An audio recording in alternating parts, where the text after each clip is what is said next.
भैया कि एक स्कूल में एक लड़की के साथ ज्यादती की जाती है और ज्यादती करने वाला कोई एक शख्स नहीं है बल्कि 120 शख्स हैं। 120 नौजवान एक लड़की को ज्यादती का निशाना बनाते हैं और ये सब कैसे चलता है?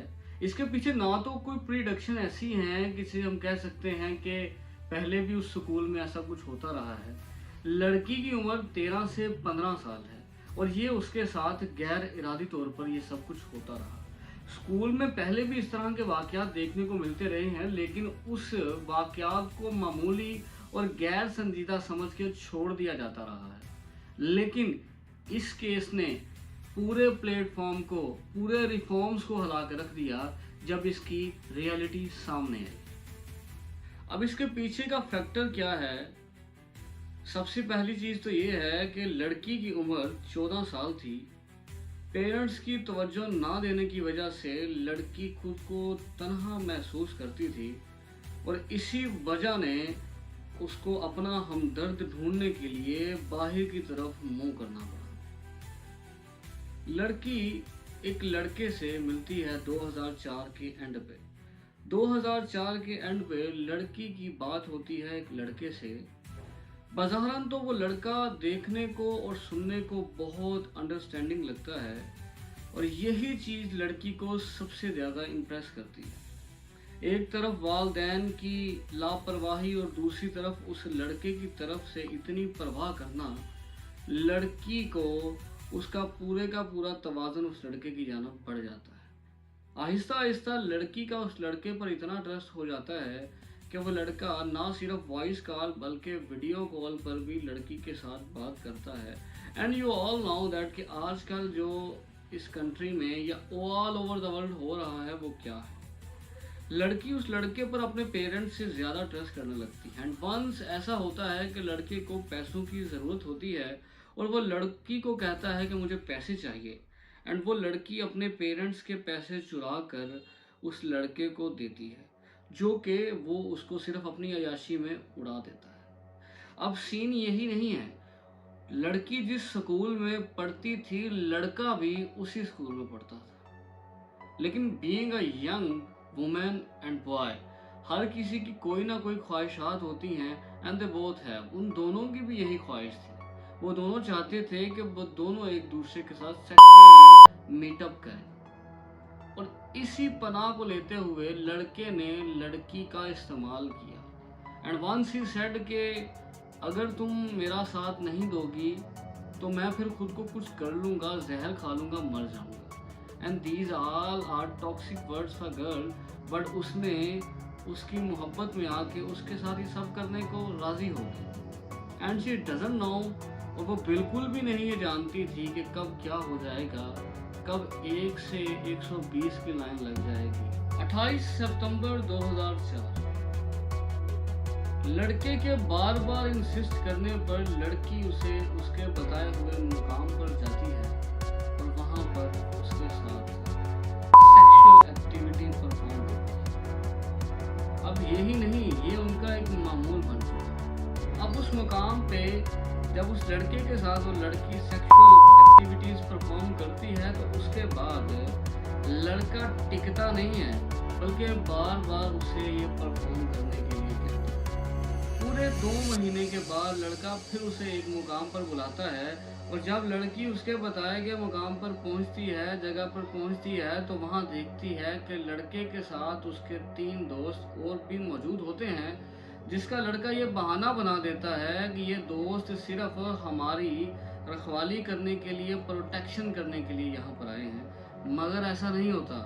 लेटर ऑन उस लड़की के साथ वो लड़के भी ज्यादती करते हैं, उसे जिनसी ज्यादती का निशाना बनाते हैं एंड सो ऑन दिस चीज़ के लड़की जो है, अब शायद वो इस चीज़ की विक्टिम बन चुकी थी या फिर वो एडिक्टेड हो चुकी थी कि उसने उस लड़के के साथ साथ उसके दोस्तों को भी राज़ी करना स्टार्ट कर दिया। And then she put it this thing कि मेरे साथ जिनसी ज़्यादती की। But the thing is not completed here. यहाँ पर बहुत सारी चीज़ें ऐसी हैं जो डिस्कस करने वाली हैं। उस लड़की ने उस लड़के के साथ तो किया, एंड देन फर्दर मोर कि उस लड़के में ये कहाँ से कामनेस आई कि उसने अपनी गर्लफ्रेंड के जिससे वो मोहब्बत करता था उसको अपने दोस्तों के साथ शेयर किया। एंड आफ्टर दिस उस लड़की ने मुख्तलिफ मकामात पर जाकर अपने आप को जिनसी ज्यादती का निशाना बनाया। एंड याद रहे कि वो लड़की 14 साल की थी और 14 साल की लड़की के साथ एक जगह पर आता है कि 43 लोगों ने और एक जगह पे आता है कि 120 लोगों ने उसके साथ ज्यादती की, जुल्म और तशद्दुद की। पहले पहल तो इस वाक़े को बिल्कुल नॉर्मल लिया गया। सबसे अफसोसनाक बात ये थी कि वो लड़की जब अपने आप का प्रूफ लेकर पुलिस स्टेशन गई तो उन्होंने उसमें कोई संजीदगी का इजहार नहीं किया, बल्कि लड़की को ही इस वाक़े का कसूरवार ठहराया और कहा कि इसमें तुम्हारी अपनी लस्ट शामिल है। और लेटर ऑन जब ये बात वर्ल्ड वाइड चली तो उस लड़की का ये केस, जो कि मिरयाम केस के नाम से मशहूर हुआ, वर्ल्ड वाइड मशहूर हो गया और उस पर खोज जारी हो गई कि आखिर इसके पीछे वजह क्या है। जब ये जराइम मंजर आम पर आए पूरा मुल्क हिला। इंसाफ के हसूल में रुकावटें बहुत ज़्यादा थी। कुछ मुलजमान को जुवेनाइल कोर्ट भेजा गया, बाज़ को प्रोबेशन मिली और कई को जुर्म ना साबित होने या एविडेंस के फुकदान की वजह से सज़ा नहीं हुई। अवाम ने पुलिस और अदालत के रवैये पर शदीद तनकीद की और मुतासरा लड़की के खिलाफ नाम लीक होने के मामले पर भी एहतजाज हुआ। 2024 के इख्तिताम में मिरयाम कोर्ट की तरफ से एक माफ़ीनामा जारी किया गया कि जिसमें ये प्रॉपरली लिखा गया था कि वो इस चीज़ पे पार्डन हैं कि उन्होंने मुतासरीन को मुल्ज़मान और कसूरवार साबित किया। हालांकि कसूर लड़की का नहीं था बल्कि उन लड़कों का था और उस लड़के का था कि जिसके साथ उसकी सबसे पहली अटैचमेंट हुई। इसी तरह के केसेस हमें वर्ल्डली और ग्लोबली देखने को मिलते हैं कि जिसमें रोज़ाना की बेस पर न जाने कितनी औरतों और लड़कियों के साथ ज़्यादती की जाती है। और ये सिर्फ एशिया नहीं बल्कि यूके, यूएसए, इन तमाम कंट्रीज़ में भी ऐसा देखा जाता है। इसी तरह हम बात करें पाकिस्तान, भारत, श्रीलंका या किसी और मुल्क की, चाइना की बात करें तो वहाँ पर भी ऐसे ही यूनिवर्सिटीज़ लेवल, स्कूल्स और इवन के टीन एज गर्ल्स के साथ भी ज़्यादती की जाती है। उनको ज़्यादती के साथ साथ उनको बाद में कत्ल भी कर दिया जाता है। इस तरह के केसेस को रोकने के लिए सिंगापुर में NCCIA के नाम से एक एजेंसी कायम है कि जिसमें वो इन तमाम केसेस को, इन तमाम लोगों को अपने हवालात में बंद कर देते हैं जो इस तरह की कोशिश करते हैं। जब माशरा खामोश रहता है, हक और सच्चाई के बारे में नहीं बात की जाती तो ऐसा ही होता है। बाज़ औक़ात तो ऐसा भी होता है कि मुल्ज़िम मर भी जाता है और उसके बाद उसे इंसाफ मिलता है।